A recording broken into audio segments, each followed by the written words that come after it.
Human development is about people having the freedom to choose the lives they value. And AI is opening up more choices for that. And how we use them will shape our progress. And in this report, we argue that the future isn't fixed. It's more open than ever.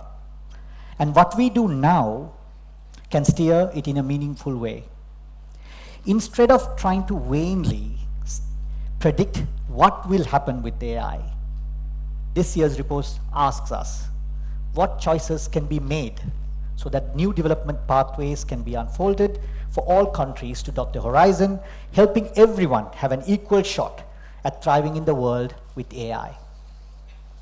Putting people at the center of AI can help countries struggling between high hopes of technology and tough development challenges. The setbacks, as Azusa illustrated in her remarks, from 2020 to 2021 is a drop in human development, and that hasn't healed fully. And the recovery is slowing down across the board. A few years ago, we expected to reach very high levels of HDI by 2030. And based on recent trends that we see in the report, this will be decades away. Increasing inequalities, human development gaps are widening. As you can see, how we've illustrated in the report between the very high development HDI countries and the low ones. This is all to do with around and amidst ongoing global turmoil. Inequality has increased for the 4th consecutive year. The global HDI is only expected to grow slightly in 2024, and yet this will be one of the smallest growths in the last 35 years. The slowdown is actually happening across all regions, as you can see. South Asia is not the only one. At South Asia, there is positives, which I'll come to. After decades of narrowing, development gaps between countries in different HDI categories are wide more than ever, unfortunately. Despite the context of slow progress in human development, people actually find a lot of hope in AI. Our global survey shows that AI use is already common. 1 in 5 people report to be using AI today, and it's growing fast across countries grouped by HDI values. Across countries in all HDI levels, as you can see here, 2/3 almost report that they use AI once a week, but for different things: education, healthcare, work, and this will increase in the coming year. So, interestingly, very high HDI countries currently have higher digital access, but expect future use lower than other HDI countries. This suggests that while access actually matters, expectations about AI adoption may vary and also be driven by optimism, need, and perceived utility, particularly in countries that still scaling up digital transformation and digital ambitions, like ourselves. According to the global survey, older individuals are more likely than younger generations to feel that AI could reduce their sense of control over their lives. In contrast, those aged 15 to 34 tend to be more optimistic and less concerned about AI's impact of perceived personal agency. In very high human development countries, people expect a decline in personal agency because of AI over the years. The potential trade-offs between advances in well-being and setbacks in agency must be carefully managed. For instance, AI has enabled major breakthroughs when it comes to tools that support people with disabilities. But fully unlocking these benefits requires more than just technological progress. Social choices and context matter too. What AI can do really depends, as I said, on context. Who is using it, where, when, and how. And this illustrates that. AI isn't just a tool for making choices. It relies on people making those choices. People at each different life stage use AI in a varying frequency and for different purposes, largely depending on the institutions they are embedded in. Here, it's quite clear. Students use it for various reasons, retired people use it for different reasons, workforce, non-workforce. Let me bring about a few statistics for you. 42% of all students and 22% of working people use AI-powered tools and applications more than once a week, mostly for education and work, while only 15% of non-working adults and 9% of retired people do so, mostly for entertainment and health. The varying frequency and purpose of use shapes the effect AI has on people. AI can support, for example, disadvantaged students by offering extra help when teachers and parents can't, by providing personalized training.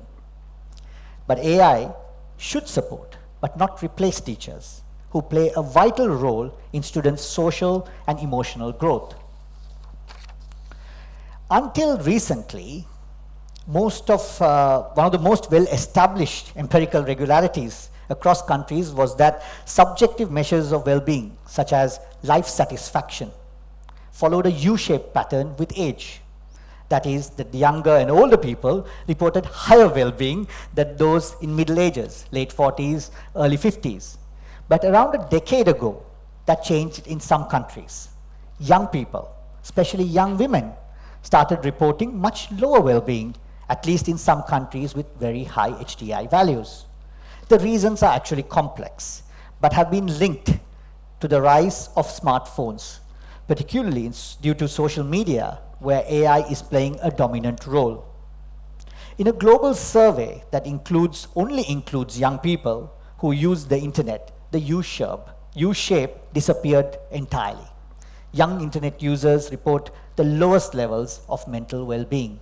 This is something to note when we are looking at digital expansion and transformation. Now, whose voices does AI reflect? Let's take ChatGPT, for example, right? So different national priorities and influences of big tech companies are driving the global race for AI innovation, as we know. But many countries and people are left behind in this race. One big issue we see is the gap between those who build AI and those who use it. For example, as I said, if you take tools like ChatGPT, they tend to be more aligned closely with the values and views of people living in higher HDI countries than with lower HDI countries.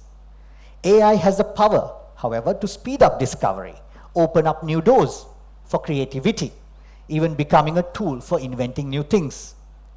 The goal isn't to replace humans in creative work. And I repeat, the goal isn't to replace humans in creative work or anything else. It is actually to enhance human intelligence, combining the strengths of both people and AI to have innovation and creativity. The direction of AI innovation could be steered in ways that align with socially desirable and privately profitable outcomes.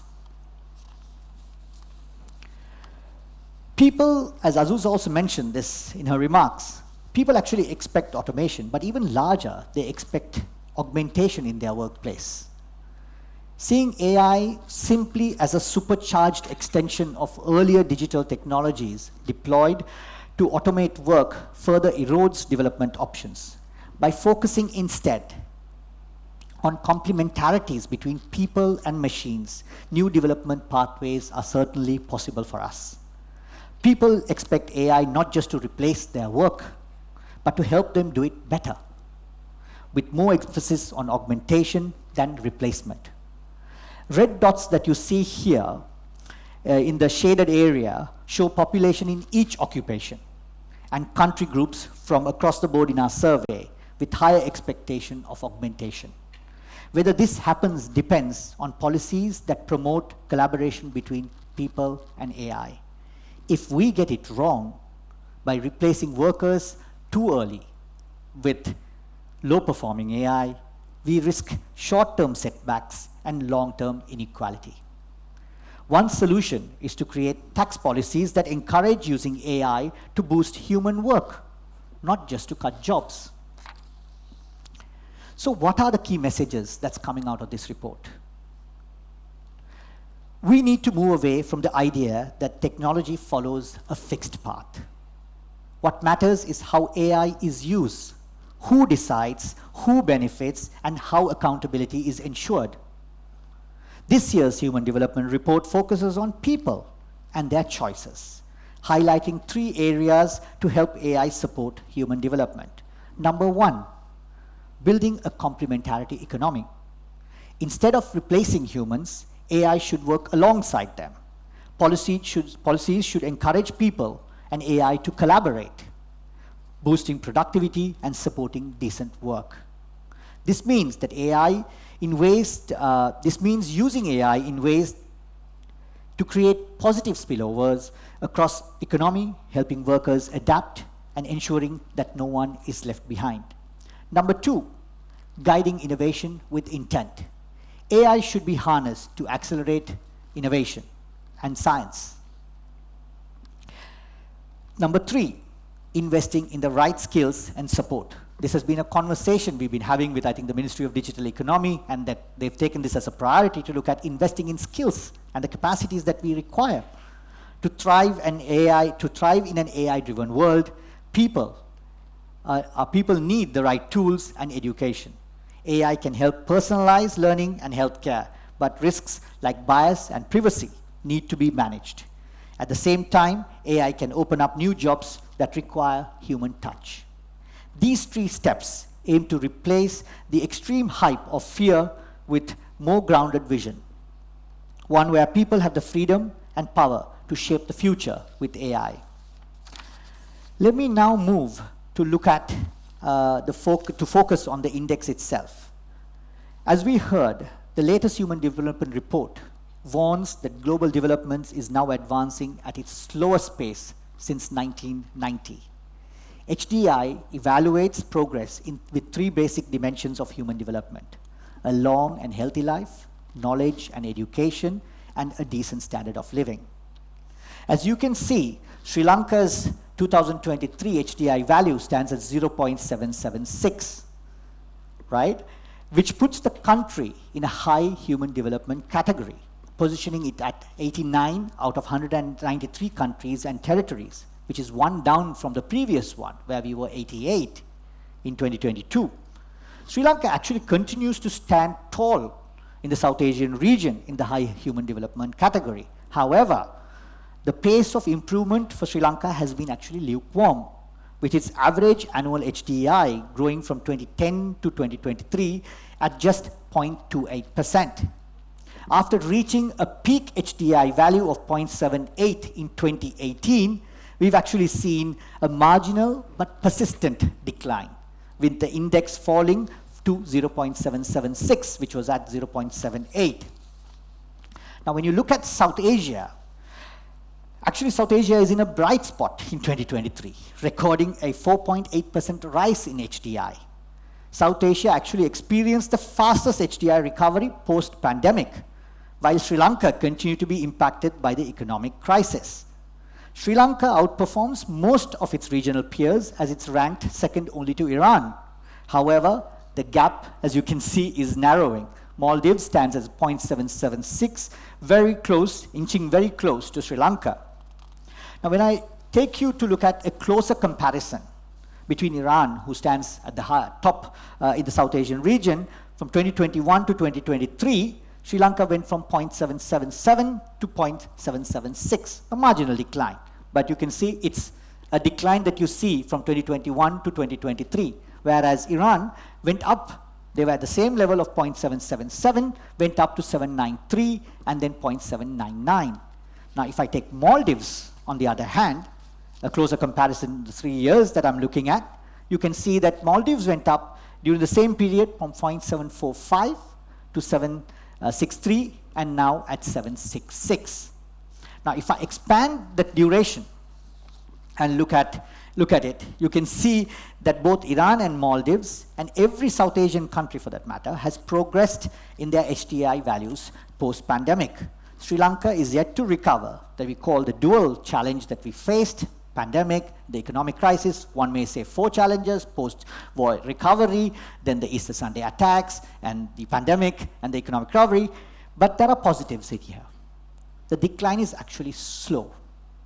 Our human capital has the potential. Our digital ambition is actually high. And we have, as Azusa also rightly said, a very highly resilient nation.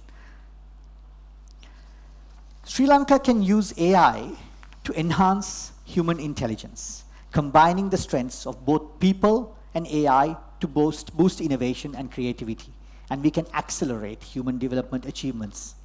We can put our trajectory back on track.